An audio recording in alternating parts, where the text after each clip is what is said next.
இயேசுவின் நுகத்தை ஏற்றுக்கொள்ளக்கூடியவனாயிரு. இயேசுவின் நுகத்தை ஏற்றுக்கொள்ளக்கூடியவனாயிரு.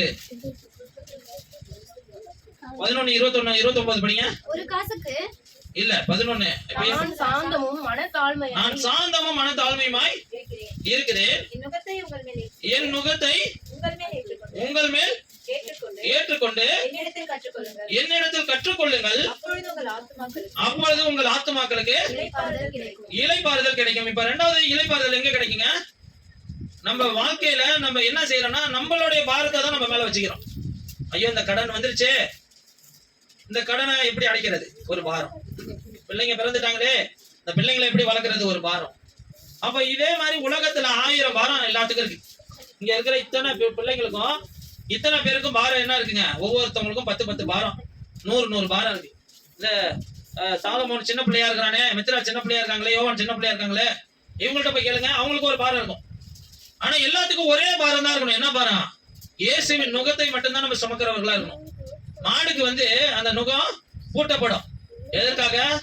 அது அப்பதான் அந்த சுமைகளை சுமந்து கொண்டு அந்த ஓட்டுகிறவன் திசைக்கு சரியா போகும். அப்போ சரியான அந்த நித்திய ராஜ்யத்துக்கு நேராய் நம்மளுடைய பயணம் தொடரணும்னா நம்மளுக்கு ஒரு நுகம் பூட்டப்படணும். என்ன நுகம்? அந்த நுகம் எப்படிங்க இருக்குமா? அடுத்தடுத்த வசனங்களை படிங்க. என் நுகம் மெதுவாயும் என் சுமை லகுவாயும் இருக்கிறது என்றார். லகுவாயும் என்னங்க? திருப்பி படிங்க. என் நுகம் மெதுவாயும் என் சுமை லகுவாயும் இருக்கிறது என்றார். இப்ப பாருங்க, லகுன்னாலும் ஈஸி தான், மெதுவாயுன்றதும் சாஃப்ட் தான். அப்ப எப்படி இருக்கும் ஆண்டவருடைய நுகம்? மாடுக்கு கழுத்துல போடுற மாதிரி வெயிட்டா இருக்காது உங்களுக்கு. இன்னைக்கு இயேசு நம்மளுக்காக அந்த சிலுவை பாடுகளை சுமந்து வந்ததற்காக ஒரு நோக்கம் என்னன்னா, அந்த சிலுவை உங்களை கஷ்டப்படுத்திடக்கூடாது. அது குற்றவாளிக்கு கொடுக்கிற தண்டனை. அது குற்றவாளிகளுக்கு கொடுக்கிற தண்டனை தான் சிலுவை. நீங்க எத்தனை பேர் சிலுவையை ஸ்டைல் எல்லாம் போட்டுக்கிறாங்க. ஆனா அந்த சிலுவையுடைய பின்னணி என்ன? அந்த நாட்டுல ஒரு மகா பெரிய குற்றவாளிக்கு கொடுக்கிற தண்டனை தான் சிலுவை மரணம். அதனாலதான் பக்கத்துல 2 கல்லன்களை தொங்க வச்சாங்க. இன்னைக்கு அந்த பாரத்தை யார் ஏற்றுக்கொண்டா? உன்மேல் விழுகிற எல்லா பார குற்றத்தையும் நான் ஏற்றுக்கொண்டேன். ஆனா நீ என்ன செய்யணும்னா, என் நுகத்தை ஏற்றுக்கொள். என் நுகத்தை ஏற்றுக்கொள்ளு. உனக்கு அது எப்படி இருக்குமா? மெதுவாயு லகுவாயு இருக்கும். அப்ப உனக்கு இந்த பூமியில வச்சிருக்கிற உனக்கு ஒரு நுகம்னா என்னதுங்க? ஆண்டவருடைய கற்பனைகள், ஆண்டவருடைய கட்டளைகள், ஆண்டவருடைய பிரமாணங்கள். இதைதான் வைத்திருக்கிறார். வேற எதுவுமே வச்சிடல. அது எங்க கிடைக்கும்? அது தேவாலயத்துல கிடைக்கும். நீ தேவாலயமாய் மாறும்போது கிடைக்கும். வேதத்துல ஒளிந்திருக்கிற காரியங்களை நீ பரிசுத்தமா ஆக்கப்பட்டு அந்த பரிசுத்த வேதாகமத்தை நீ தொழுது கொண்டீங்கன்னா அது நிச்சயமா உன் வாழ்க்கையில கிரியை செய்யும். அது எப்படி இருக்கும்? உன்னை அந்த நித்திய ராஜ்யத்துக்கு நேராய், அந்த இளைப்பாறுதலுக்கு நேராக கொண்டுட்டு போகும். உன்னை ஒன்றும் சேதப்படுத்தாது. நீ வலதுபுறம் இடதுபுறம் சாய தேவையில்லை. அது உன்னை நேர்கோட்டில நடத்தி கொண்டு போகும்.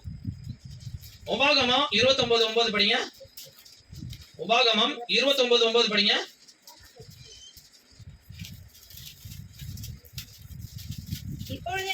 இப்பொழுது நீங்கள் செய்வதெல்லாம் உங்களுக்கு வாய்க்கும்படிக்கு இந்த உடன்படிக்கையின் வார்த்தைகளை கைக்கொண்டு அவைகளின்படி செய்வீர்களாக. எந்த உங்க காரியம் எல்லாம் வாய்க்க பண்ணணும்னா ஆண்டவர் என்ன சொல்றாரு? ஆண்டவருடைய வசனம், அதை கை கொள்ளுங்க.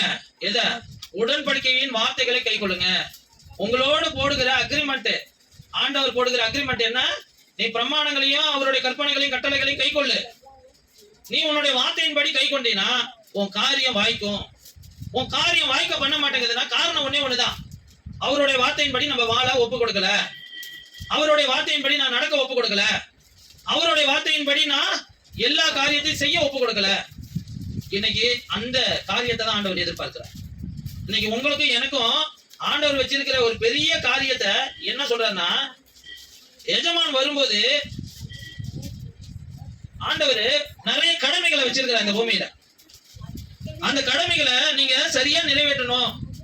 உங்களை குறித்து உங்க அப்பா அம்மாவுக்கு ஒரு பொறுப்பு இருக்கா இல்லையா? ஒரு திட்டம் இருக்கா இல்லையா? நீங்க உங்களுக்குன்னு ஒரு குழந்தைகள் பிறக்கக்கூடிய காலங்கள்லாம் வரும்போது, இன்னைக்கு இருக்கிற வாலிப பிள்ளைங்களுக்கு நாளைக்கு மேரேஜ் ஆகும், பிள்ளைகள் பிறக்கும். அந்த பிள்ளைகளை எப்படி வளர்க்கணும்ன்ற ஒரு திட்டம் உங்களுக்குள்ள உங்களை அறியாமலே நீங்க போட்டுப்பீங்க. ஆனா அந்த குழந்தைகளுக்கு தெரியாது நான் ஏன் பிறந்தேன், எதுக்காக வளரேன்னு. அந்த குழந்தைய குறித்ததான திட்டம் படைத்தவருக்கு மட்டும்தான் தெரியும், அம்மா அப்பாவுக்கே தெரியாது. ஆனா அம்மா அப்பா என்ன செய்யறாங்கன்னா அந்த பிள்ளைகளை இந்த இங்கிலீஷ் மீடியத்துல தான் சேர்க்கணும், இப்படிதான் படிக்க வைக்கணும், இப்படிதான் டாக்டர் ஆக்கணும், இவங்க பிளான் போட்டபடி அந்த பிள்ளை நடத்தி கொண்டு போறாங்க. ஆனா ஆண்டவர் எல்லாத்தையும் குறித்து ஒரு திட்டம் வச்சிருக்கிறார். அல்லேலூயா. அந்த திட்டம் ஒவ்வொருத்தவனுக்கும் ஒவ்வொரு ஊழியத்தை வச்சிருக்கிறார். எல்லாருமே விசுவாசியா ஆண்டவர் பார்க்கறது இல்ல, எல்லாரையும் தேவனுடைய மனிதனாய் பார்க்கிறார், எல்லாரும் தேவனுடைய பிள்ளைகளாய் பார்க்கிறார். அவருடைய பிள்ளைகளை குறித்து ஒரு பெரிய மகா மேன்மையான திட்டம் வச்சிருக்கிறார். ஒவ்வொருத்தவனுக்கும் ஒவ்வொரு திட்டம் வச்சிருக்கிறார். இதை படிங்களா, மத்தேயு 25ஆம் அதிகாரம் எடுத்துங்க. மத்தேயு 25ஆம் அதிகாரம் எடுத்துட்டீங்களா? 16ல இருந்து படிங்க, 15ல இருந்து படிங்க. அவனவனுடைய திறமைக்கு தக்கதாக ஒருவனிடத்தில் 5 தாலந்தும், ஒருவனிடத்தில் 2 தாலந்தும், ஒருவனிடத்தில் 1 தாலந்தும் கொடுத்து உடனே பிரயாணப்பட்டு போனான். இப்ப பாருங்க, 5 தாலந்தை வாங்கினவன் என்ன செய்யறான்? அவைகளை வியாபாரம் பண்ணி வேறு 5 தாலந்தை சம்பாதித்தான். அப்படியே 2 தாலந்தை வாங்கினவனும் 2 தாலந்தை சம்பாதித்தான். 1 தாலந்தை வாங்கினவனும் போய் நிலத்தை தோண்டி தன் எஜமானுடைய பணத்தை உதைத்து வைத்தான். இப்போ ரொம்ப நாளா ஆன பிறகு அந்த கொடுத்த ஊழியக்காரர் வர திரும்பியும் அந்த எஜமான் திரும்பி வந்து அவன் இடத்துல கணக்கு கேட்டான். அப்பொழுது 5 வாங்கினவன் வேறு 5 தாலந்தை கொண்டு வந்து, ஆண்டவரே 5 தாலந்தை என்னிடத்தில் ஒப்புவித்தீரே, அவைகளை கொண்டு இதோ வேறு 5 தாலந்தை சம்பாதித்தேன். இப்ப பாருங்க, 5 தாலந்து வாங்கினவன் என்கிட்ட 5 தாலந்தை கொடுத்தீங்க ஏசப்பா, 5 தாலந்தை இன்னும் கொஞ்சம் சம்பாதிச்சு நானே இந்தாங்கன்னு கொடுக்குறான். அப்ப ஆண்டவர் என்ன சொல்றாருன்னா, அவனுடைய எஜமான அவனை நோக்கி, நல்லது உத்தமமும் உண்மையும் உள்ள ஊழியக்காரனே, கொஞ்சத்தில் உண்மையா இருந்தால் அநேகத்தின் மேல் உன்னை அதிகாரியாக வைப்பேன், என் எஜமானுடைய சந்தோஷத்திற்குள் பிரவேசி அப்படின்னு சொல்றேன். இப்ப பாருங்க, ஆண்டவருடைய திட்டம் என்னன்னா, உன்னை இங்க வைக்கும் போதும் ஆண்டவர் இந்த பூமியில வச்சுட்டார். சம்பாதிக்கணும்னு சொன்னாலே என்ன அர்த்தம்? இந்த பூமியில உள்ள கடமைன்னு அர்த்தம். அப்ப இந்த பூமியில வச்சதுக்கான ஒரு நோக்கத்தை ஆண்டவர் உங்க மேல வச்சிருக்கிறார். நீ உனக்கு கொடுத்த கிஃப்ட நீ டபுளா பயன்படுத்தணும். இப்ப நீ டபுளா பயன்படுத்தணும்னா உனக்கு ஒரு மகா பெரிய ஒரு பொறுப்பு இருக்கணும். இது எனக்கு கடவுள் கொடுத்தது, இதை வந்து நான் கடவுளுக்காக டபுளா நான் உருவாக்குவேன் அப்படின்னு சொல்ற ஒரு எண்ணம் உங்களுக்கு ஃபர்ஸ்ட் இருக்கணும். புரியுதுங்களா? அந்த ஃபர்ஸ்ட் இருக்க வேண்டிய திங்கிங்க, கடவுள் எனக்கு கொடுத்தத, ஏசப்பா எனக்கு கொடுத்தத, ஏசப்பாவுக்காக நான் ரெட்டிப்பா அதை திருப்பி கொடுப்பேன். அது என்னவா இருந்தாலும் சரி, உங்ககிட்ட வேலை கொடுத்திருக்கலாம், படிப்பு கொடுத்திருக்கலாம், உங்கள்கிட்ட ஆத்துமாக்களை கொடுத்திருக்கலாம், உங்ககிட்ட ஊழியத்தை கொடுத்திருக்கலாம், உங்ககிட்ட என்ன வேணாலும் கொடுத்திருக்கலாம், பணத்தை கொடுத்திருக்கலாம், காசை கொடுத்திருக்கலாம்.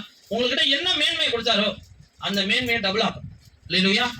அப்ப உங்களுக்கு ஒரு ஆவிக்குரிய நல்ல வாழ்க்கையை கொடுத்திருக்காரு, ஆவிக்குரிய நல்ல சபையை கொடுத்திருக்காரு, நல்ல ஊழியக்காரங்களை கொடுத்திருக்காரு, நல்ல தேவ சமூகத்துல உட்கார்ந்து ஜெபிக்கிற டைமை கொடுத்திருக்காரு, கையில வேதத்தை கொடுத்திருக்காரு. இதெல்லாம் என்ன செய்யணுங்க? நீங்க டபுள் ஆக்கணும். அப்ப நீங்க வந்து டபுள் ஆக்கல அப்படின்னா என்ன செய்ய முடியாது?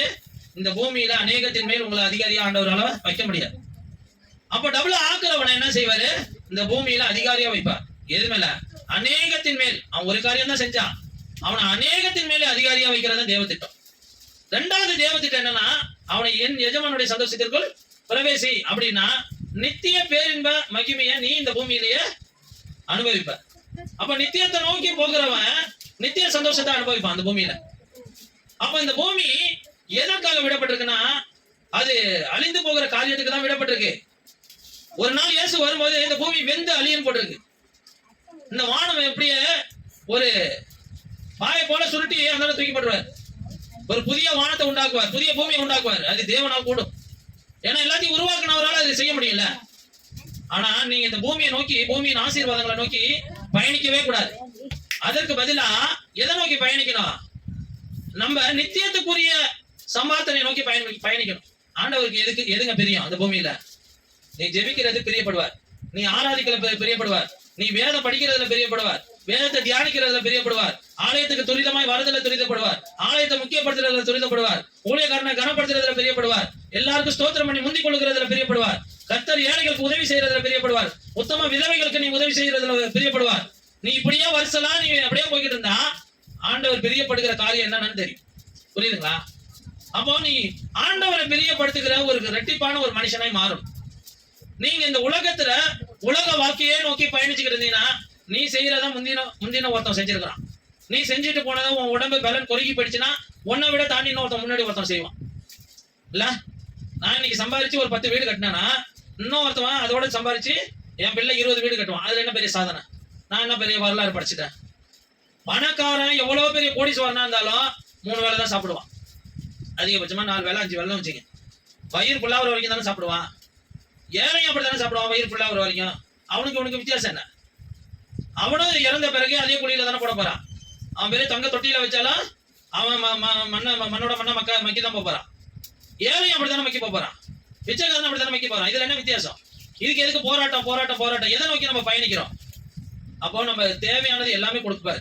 முதலாவது தேவனுடைய ராஜ்யத்தையும் அவருடைய நீதியையும் தேடுங்கள், அப்பொழுது இவைகள் எல்லாம் கூட கொடுக்கப்படும். பூமியின் ஆசீர்வாதங்கள்லாம் பின்னாடி ஒடியாந்துரும். நம்ம வேணாம்னு சொன்னாலும் ஆண்டவரை நோக்கி முழுசா பயணிக்கும் போது அந்த பூமியின் ஆசீர்வாதங்கள் எல்லாம் பின்னாடி வந்துடும். நீங்க வேணானாலும் அது வந்துகிட்டே இருக்கும்.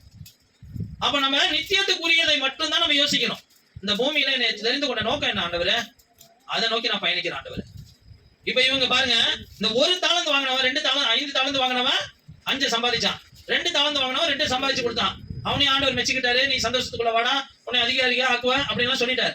இந்த 1 தாளந்து உள்ளவனை பாருங்க. 26 படிங்க, 25 26 படிங்க. ஆகையால் நான் பயந்து போய் உமது தாளந்தை நிலத்தில் புதைத்து வைத்தேன், இதோ உம்முடையதை வாங்கிக் கொள்ளும் என்றான். அவனுடைய எஜமான் பிரதியுத்தரமாக, பொல்லாதவனும் சோம்பலுமான ஊழியக்காரனே, நான் விதைக்காததை விதைக்காத இடத்தில் அறுக்கிறவன் என்றும் தெளிக்காத இடத்தில் சேர்க்கிறவன் என்றும் அறிந்திருந்தாயே. அப்படியானால் நீ என் பணத்தை காசுக்காரர் வசத்தில் போட்டு வைக்க வேண்டியதா இருந்தது. அப்பொழுது நான் வந்து என்னுடையதை வட்டியோடய வாங்கிக் கொள்வேனே என்று சொல்லி அவன் எடுக்கிற தாளந்தை எடுத்து 10 தாளந்தை கொடுத்தவனுக்கு கொடுங்கள். உள்ளவன் எவனோ அவனுக்கு கொடுக்கப்படும், பரிபூர்ணமும் அடைவான். இல்லாதவனிடத்தில் இருந்து உள்ளதும் எடுத்துக் கொள்ளப்படும். பிரயோஜனமற்ற ஊழியக்காரனாகிய இவனை புறமான இருளிலே தள்ளி போடுங்கள், அங்கே அழுகையும் பற்கடிப்பும் உண்டாயிருக்கும் என்றான். பாருங்க, உள்ளவனுக்கு இன்னமும் ஆண்டவர் கொடுப்பாராம், இல்லாதவனுக்கு இருக்கிறது எடுத்துக் கொள்ளப்படுமா. அப்படின்னா என்ன அர்த்தம்? இந்த பூமியில நீ சோம்பேறியாவே இருக்கக்கூடாது. நீ சோம்பேறியா இருந்தீனா, அவன் சோம்பேறியா இருக்கிறதுனாலதான் அந்த வார்த்தையை சொல்றான். நம்மளுக்குன்னு ஆண்டவர் கொடுக்கறத டபுள் ஆக்க நம்ம தான் பிரயாசப்படணும், நம்ம தான் அதுக்கான முயற்சியை எடுக்கணும். நம்ம சோம்பேறித்தனமான ஒரு மனிதர்களா இருந்தோம்னா நம்மள ஆண்டவர் ஆசீர்வதிக்கவும் முடியாது. சோம்பேறிகளை ஆண்டவர் என்ன செய்ய மாட்டாரு? ஒரு காலமும் ஆசீர்வதிக்க மாட்டார். சோம்பேறியின் வயல் எப்படி இருக்கும்? முள்ளு காடா இருக்குமா, அவன் முகத்தை காஞ்சோரி மூடி இருக்குமா. அப்போ நம்ம வாழ்க்கை சோம்பல் தனத்துக்கு இடம் கொடுக்க கூடாது. அப்ப சோம்பல் தனத்துக்கு இடம் கொடுக்க கூடாதுன்னா நம்ம சுறுசுறுப்புள்ளவனா மாறணும். சுறுசுறுப்புள்ளவனா மாறணும்னா நீ வந்து ஆண்டவரை தேடுகிறதுல எப்படிப்பட்டவனா இருக்கிறன்னு நீ சிந்திச்சு பார்க்கணும். நான் சுறுசுறுப்புள்ளவனா இருக்கு, நான் முட்டி போட்டு ஜெபம் பண்ண சொன்னா எல்லாருடைய முட்டியும் என்ன செய்யாது? முட்டி போடாது. சோம்பேறித்தனம், முட்டி வலிக்கும், சோம்பேறித்தனம் வரும். உட்காந்துக்கிட்டே முட்டி போட யோசிப்போம். அதிகாலையில் எழுந்தா ஆண்டவர் எழுப்பி விடுவாரு. இவங்களுக்கு ஏந்திரிக்கிறதுக்கு சோம்பேறித்தனமா இருக்கும். ஏந்திரிச்சு ஜெபம் பண்ண தோணாது. அப்படி படுத்துக்கிட்டே தூங்கும் போது சாப்பிடும் போதெல்லாம் படுத்துக்கிட்டே சாப்பிடுவாங்களா? ஆனா ஜெபம் பண்ண மட்டும் படுத்துக்கிட்டே ஜெபம் பண்ணுவான். பாத்துருக்கீங்களா? அதெல்லாம் உங்க வாழ்க்கையில இருந்துச்சுன்னா எடுத்து போட்டுருங்க. சோம்பேறிகள் என்ன செய்ய மாட்டாரு? ஆண்டவர் ஆசீர்வதிக்க மாட்டார். நான் எத்தனை மணிக்கு ஜெபத்தை முடிப்பேன்னு கேளுங்க, அவங்களுக்கே தெரியாது. 2 மணி ஆகும், 2 மணி ஆகும் நான் ஜெபம் முடிக்கிறது. அப்போ நம்ம எந்த அளவுக்கு இயேசுவை தேடுறோமோ அந்த அளவுக்கு நம்ம வாழ்க்கையில இயேசு வெளிப்படுவார். அல்லேலூயா. நம்ம வாழ்க்கை எது வரைக்கும் எதுல சிக்கிக்கிட்டு இருக்கோம்னா சோம்பல் தனத்துல சிக்கிக்கிட்டு இருக்கோம். ஆண்டவரை தேடுகிறப்போ ஒரு சோம்பல் தனம் வருது பாத்தீங்களா? அந்த சோம்பலை உடைச்சேரிங்க, தேவனுடைய புது சக்தி உங்க வாழ்க்கையில பிறக்கும், புது ஞானம் பிறக்கும், புது அறிவு பிறக்கும், புது ஆற்றல் பிறக்கும், புது பலன் பிறக்கும். உங்க வாழ்க்கையில புது ஆசீர்வாதங்கள் வரும், புதுசா வரும். அதிகாலையில என்னை தேடுகிறவர்கள் என்னை கண்டடைவார்கள் இருக்கு. அதிகாலையில என்னை தேடுகிறவர்கள் தான் என்னை கண்டடைவார்கள். அதிகாலையில தேடுகிற ஒரு அனுபவம் வேணும். இயேசு அதிகாலையில 3 மணிக்கு எழுப்புறாரு டெய்லின்னா நம்ம 2:45 எழுந்திரிச்சு ஜெபம் பண்ண ஆரம்பிச்சிடும். தாவீது அப்படிதான் சொல்றாரு. நீங்க வரதுக்கு முன்னாடியே நான் ஆயத்தமாகி உங்க சமூகத்துல உட்கார்ந்துருக்கிறேன் ஆண்டவரே. தாவீது எத்தனையோ நாள் அப்படி ஜெபத்துல இருந்தவர். அதனாலதான் அவனை அநேக பேருக்கு அதிபதியாய் நிறுத்தலாம். அல்லேலூயா. நீங்களும் நானும் எப்படிப்பட்ட ஒரு ஆவிக்குரிய வாழ்க்கை வாழ்றோம், எப்படிப்பட்ட ஆவிக்குரிய வாழ்க்கை வாழ்றோம் என்பதை நம்ம எப்படி பார்க்கணும்? சிந்திச்சு பார்க்கணும். கடைசியா ஒண்ணே அதே இதுல பாருங்க, 26ல இப்போ இந்த ஊழியக்காரங்க ஆண்டவரோட பிள்ளைங்க எங்கெல்லாம் மிஸ் பண்றாங்க பாருங்க.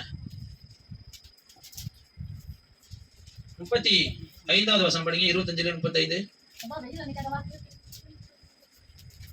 பசியாய் இருந்தேன், எனக்கு போஜனம் கொடுத்தீர்கள். தாகமாய் இருந்தேன், தாகத்தை என் தாகத்தை தீர்த்தீர்கள். அந்நியனாய் இருந்தேன், என்னை சேர்த்துக் கொண்டீர்கள். வஸ்திரம் இல்லாதிருந்தேன், எனக்கு வஸ்திரங்கள் கொடுத்தீர்கள். வியாதியாய் இருந்தேன், என்னை விசாரிக்க வந்தீர்கள். காவலில் இருந்தேன், என்னை பார்க்க வந்தீர்கள் என்பார். அப்பொழுது நீதிமான்கள் அவருக்கு பிரதியுத்தரமாக, ஆண்டவரே, நாங்கள் எப்பொழுது உம்மை பசியுள்ளவராக கண்டு உமக்கு போஜனம் கொடுத்தோம்? எப்பொழுது உம்மை தாகமுள்ளவராக கண்டு உம்முடைய தாகத்தை தீர்த்தோம்?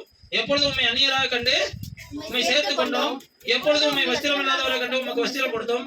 அப்பொழுது எப்பொழுது உம்மை வியாதி உள்ளவராக கண்டு காவலில் இருக்கிறவர்களாகவும் உம்மிடத்தில் வந்தோம் என்பார்கள்.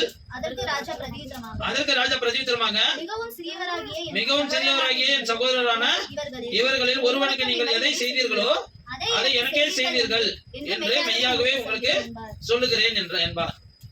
பாருங்க, நீதிமான் எப்படி இருப்பானா, இப்படிதான் இருப்பான். சுறுசுறுப்பா இருப்பான். எப்படி சுறுசுறுப்பா இருப்பானா, ஒரு ஏழையும் விசாரிக்கிறவனா இருப்பான்.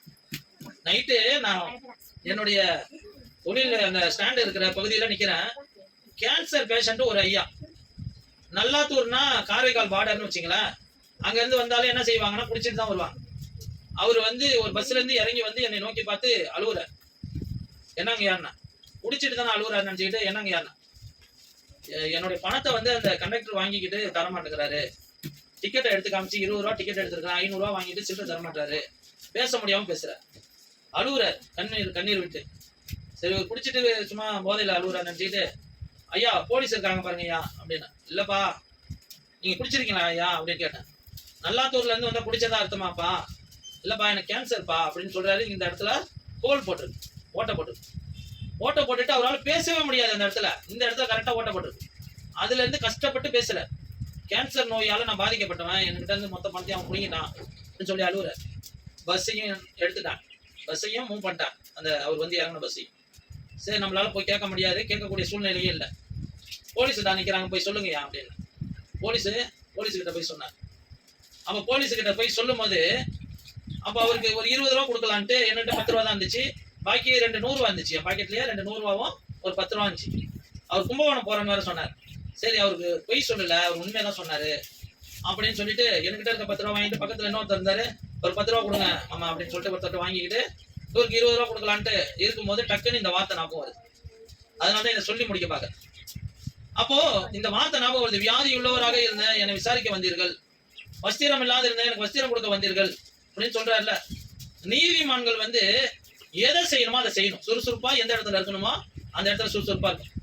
அப்போ உடனே நான் அந்த 20 ரூபாய் விட்டு 10 ரூபாய் கடன் வாங்கியிருந்தேனே, அந்த 100 ரூபாய் எடுத்து வச்சுக்கிட்டு, ஏசப்பா இந்த வசனத்தை எனக்கு ஞாபகப்படுத்திருக்கீங்கன்னா, இது நீங்க தான் அனுமதிச்சிருக்கீங்கன்னா, நான் இந்த இடத்துல போய் ஒரு இடத்துல நிக்கிறேன். ஒரு இடத்துல அவர் பேசின இடத்த விட்டு நான் வேற ஒரு இடத்துல போய் நின்ட்டேன். அவர் போன டைரக்ஷன் வேற ஒரு டைரக்ஷன். அவர் திருப்பி என்கிட்டே வந்தாருன்னா இது நீங்க தான் சொல்றீங்கன்னு அர்த்தம். ஏசப்பா கரெக்டா என்னை நோக்கி வந்தாருன்னா நீங்க கொடுக்குறதா சொல்லி அதை கொடுத்துருவேன் அப்படின்னு சொல்லி ஒரு 100 ரூபாவையும் கையில வச்சுக்கிட்டேன், 20 ரூபா கையில வச்சுக்கிட்டேன். 20 ரூபாய் என்னுடைய சிந்தனை, என் சுய சிந்தனையில நான் கொடுக்கணும்னு நினைச்சேன். ஆனா ஆண்டவர் அவரை நேசிக்கிறத அவர் வெளிப்படுத்தணும் என்பதற்காக அந்த 100 ரூபாய் கொடுக்கறபடி எடுத்து வைக்க சொல்லிட்டார். கரெக்டா பாருங்க, அந்த போலீஸை கைவிட்டுட்டாரு. ரொம்ப இப்ப தாரையா அழுதுகிட்டே வர. அவர் வேற டைரக்ஷன்லயும் போலாம், இந்த டைரக்ஷன்லயும் போலாம், எந்த டைரக்ஷன்ல வேணாலும் போலாம். கரெக்டா என்னை நோக்கி அழுதாரு பாருங்க. அப்படியே அந்த 100 ரூபாய் கொடுத்து, ஏசப்பா எல்லாத்தையும் பாத்துக்குவாரு ஐயா, நீங்க போங்க அப்படின்னு சொல்லி அனுப்பி விட்டேன். ஏன் சொல்றேன்னா, இன்னைக்கு ஊழியக்காரரா இருக்கிற நம்மளா இருந்தாலும் ஆண்டவர் ஒரே ஒருத்தவங்களுக்கு தான் சொல்றாரு அந்த வார்த்தையை. 11 என்ன போட்டிருக்கு? இயேசு அவர்களுக்கு பிரதியுத்தரமாக என்ன 25 படிங்க. 25ல 37 ஃபர்ஸ்ட் வார்த்தை என்ன போட்டிருக்கு? அப்பொழுது நீதிமான்கள் அவருக்கு பிரதியுத்தரமாக போட்டு. இது நீதிமான்களுக்காக உள்ளது, ஊழியக்காரருக்காக மாத்திரம் அல்ல. நீதிமான்கள்னா இயேசுவின் ரத்தத்தினால கழுவப்பட்டு இயேசுவின் நீதியை முதலாவது தேடக்கூடியவர்கள், அவர் ராஜ்யத்தையும் அவர் நீதியையும் முதலாவது தேடக்கூடியவர்கள். உடனே எல்லாருமே அந்த காரியத்தை செய்யணும். யாரெல்லாம் வியாதியா இருக்கானோ அவனை விசாரிக்கணும். யாரெல்லாம் வஸ்திரம் இல்லாத இருக்கானோ அவனுக்கு கொடுக்கணும். யாரெல்லாம் உடை இல்லாம இருக்கிறானோ அவனெல்லாம் தேடி போய் உடை கொடுக்கணும். யாரெல்லாம் சிறையில இருக்கானோ அவனோட சிறை இருப்பில போய் அவனை விசாரிக்கணும், அவனை ஆறுதல் படுத்தணும். எப்படியெல்லாம் நம்ம போய் ஆண்டவர் நிமித்தமா ஆண்டவர் எங்கெல்லாம் போய் நிக்க சொல்றாரு அங்கெல்லாம் போய் நின்று கர்த்தருடைய ஊழியத்தை செய்யணும். நம்ம என்ன செய்யக்கூடாது? சோம்பேறிகளா இருக்கக்கூடாது. நீ தேவனை தேடுகிறதுல சோம்பேறியா இருந்தீங்கன்னா தேவனுடைய எல்லா காரியத்திலையும் சோம்பேறியா தான் இருப்ப. புரியுதுங்களா? தேவனை தேடுவதில் என் வாழ்க்கையில நான் சோம்பேறியா இருந்தேன்னா தேவனுக்காக போய் செயல்படுவதிலேயே நான் எல்லாத்திலையும் சோம்பேறியா இருக்கும். அப்ப அப்படிப்பட்டவன் என்ன செய்வானா, புறம்பாக்கப்பட்ட இருள தள்ளப்படுவான். ஆண்டவர் வரும்போது கைவிடப்பட்டுடுவான், நித்திய ராஜ்யத்தை இழந்துருவான். அப்ப ஆண்டவருடைய தேடுதல்ல எப்படி கரெக்டா இருக்கணுமோ, முதலாவது தேவனுடைய ராஜ்யத்தையும் அவருடைய நீதியையும் தேடுகிறதுல எப்ப நம்ம கரெக்டா இருப்போமோ நம்ம எல்லாத்துலயும் கரெக்டா இருப்போம் அவருடைய காரியத்துல. அதனால நிச்சயமா நீங்க சொல்றதை கேளுங்க. தேவனுடைய ராஜ்யத்தை முதலாவது தேடுங்க, இரண்டாவது தேவனுடைய நீதியை தேடுங்க. தேவனுடைய ராஜ்யத்தை சோம்பேறித்தனமா தேடுனீங்க. சில பேர் காலண்டர்ல உள்ள ஒரே ஒரு வசனத்தை படிச்சுட்டு போவாங்க, பாத்திருக்கீங்களா? பைபிள் எடுப்பாங்க, ஒரே ஒரு வசனத்தை படிச்சுட்டு போவாங்க. அவ்வளவு பொறுமையா சாப்பிட்டு இருப்பாங்க, அவ்வளவு பொறுமையா கிளம்பி இருப்பாங்க, அவ்வளவு பொறுமையா எல்லாமே செஞ்சுவிட்டு போகும்போது ஒரே ஒரு வசனத்தை, அதே மாதிரி ஒரே ஒரு அரை இட்லியை கொடுத்தா நீங்க சாப்பிட்டு போவீங்களா? ரொம்ப பசிக்குது, உங்களுக்கு நடக்கக்கூடிய பலன் ஒரு 10 கிலோமீட்டர் நடக்கணும். அந்த 10 கிலோமீட்டர் நடக்கிறதுக்கு ஒரு அரை இட்லி உங்களுக்கு போதுமா? ஒரே ஒரு மூடி, இந்த பாட்டில் மூடி தண்ணி போதுமா? அப்ப இதெல்லாம் எப்படி போதாதோ, உங்க வாழ்க்கையில நடக்கிறதுக்கான பலன் பத்தாதோ, உங்க ஆவிக்குரிய நடக்கிற பலன் நித்திய ராஜ்யத்துக்கு நேரம் நீங்க போகணும்னா உங்களுடைய ஜெப வாழ்க்கையின் பலன் போதாது. அதை அதிகப்படுத்தணும். தேவனுடைய ராஜ்யத்தை தேடுவதில் இந்த கடைசி காலத்துல அதிகப்படுத்தணும். நீங்க எந்த அளவுக்கு அதிகப்படுத்தி இயேசுவை தேடிக்கிட்டே இருக்கீங்களோ அந்த அளவுக்கு இயேசு உங்க வாழ்க்கையில பலமாய் வெளிப்பட்டுக்கிட்டே இருப்பார். அவருடைய நீதியை செய்ய சொல்லி அதிக காரியத்தை செய்ய வைத்துக்கிட்டே இருப்பார். எல்லாரும் வச்சுக்கிட்டு கொடுக்க மாட்டேங்கிறான். ஆனா ஆண்டவர் என்ன செய்வார் தெரியுங்களா? உங்ககிட்ட இல்லாத நேரத்துல ஆண்டவருக்காக பெரிய காரியத்தை செய்ய வைப்பார். அல்லேலூயா. நம்மள்ட்ட இருக்கவே இருக்காதுங்க, நம்மள்ட்ட 1 ரூபா இருக்காது, வெறும் 10 ரூபா இருக்கும். அதை சாப்பிட்டுட்டு அதை கொஞ்சோண்டு ஒரு டீ குடிச்சிட்டு போலாமே நினைப்போம். ஆனா அந்த 10 ரூபாய் கொடுக்க சொல்லுவார். அதுதான் ஊழியம். கர்த்தர் என்ன செய்வார்னா அந்த நீதி அவரு செய்ய சொல்லுவார். தேவனுடைய நீதி அதுதான். எல்லாரும் வச்சுக்கிட்டே கொடுக்க மாட்டான். ஆனா நம்மள்ட்ட ஒண்ணுமே இருக்காது, இருக்கிறதையும் கொடுறான்னு. எலியா வந்து கேட்டார்ல, நீ அப்பத்தை ஃபர்ஸ்ட் கொஞ்சோண்டு எனக்கு செஞ்சு எடுத்துட்டு வா. இல்லங்க எலியா, ஊழியக்காரரே, தேவனுடைய மனுஷனே, என்கிட்ட இருக்கிற கொஞ்சோண்டு மாவுல நானும் என் பிள்ளையும் கொஞ்சோண்டு அப்பத்தை சாப்பிட்டுட்டு சாக போறோம் அப்படின்னு அவங்க சொல்றாங்க. எலியா சொல்றாரு, நீ ஃபர்ஸ்ட் எனக்கு கொஞ்சோண்டு செஞ்சு எடுத்துட்டு வா, நீ கவலைப்படாத, பயப்படாத. ஆண்டவர் அதை தான் சொல்றாரு. உன்னுகிட்ட உள்ளதை ஃபர்ஸ்ட் கொடு. அது எப்போ வரும் உங்களுக்கு தெரியும். ஆண்டவர் சொல்றது தானே. நீங்க ஜெபாவில பலன் கொண்டு நின்னாதான் தெரியும் இது கடவுள் சொல்றாரா இல்ல மனுஷன் சொல்றானான்ட்டு. நீங்க தேவனுடைய ராஜ்யத்தை தேடுவதில் முதலாவது சோம்பேறிகளா இல்லாம ஆயத்தம் உள்ள ஒரு ஜெப வீரர்களா வீராங்கனைகளா இருக்கும் போதுதான் இது தேவ சத்தமா மனுஷ சத்தமான்னு தெரியும்.